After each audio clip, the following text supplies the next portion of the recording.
छोटे से पहाड़ी गांव में अमन नाम का एक लड़का रहता था। उसका परिवार बहुत गरीब था।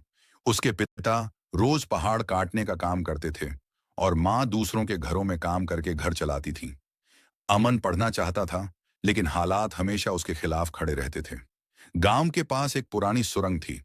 लोग कहते थे कि उसके अंदर जाना अशुभ है। कोई कहता वहां आत्माएं हैं, कोई कहता रास्ता कभी खत्म नहीं होता। लेकिन अमन ने सुना था कि सुरंग के उस पार एक हरा भरा इलाका है, जहां काम और अवसर दोनों हैं। एक दिन उसके पिता बीमार पड़ गए।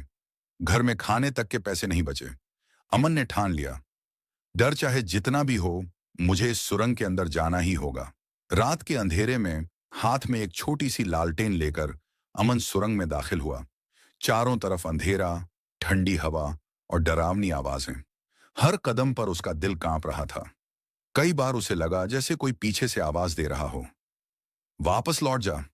लेकिन अमन को अपनी मां की थकी हुई आंखें और पिता का कमजोर शरीर याद आ गया। उसने डर को दिल में दबाया और आगे बढ़ता गया। सुरंग बहुत लंबी थी। कई बार उसकी लालटेन बुझने लगी। वह गिरा, चोट लगी, लेकिन फिर उठा। आखिरकार बहुत समय बाद उसे सामने एक हल्की रोशनी दिखाई दी। जैसे ही वह बाहर निकला, उसकी आंखें खुली की खुली रह गईं। सुरंग के उस पार सच में एक सुंदर जगह थी। खेत, छोटे घर, लोग मेहनत में लगे हुए। वहां के लोगों ने अमन की मदद की। उसे काम मिला।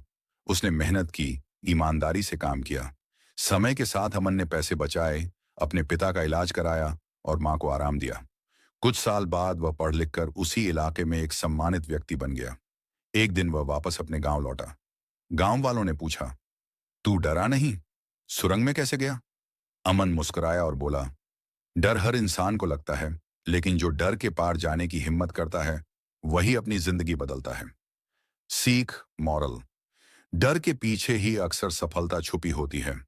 हालात चाहे जैसे हों, हिम्मत और मेहनत रास्ता बना ही लेती है। अंधेरी सुरंग के उस पार हमेशा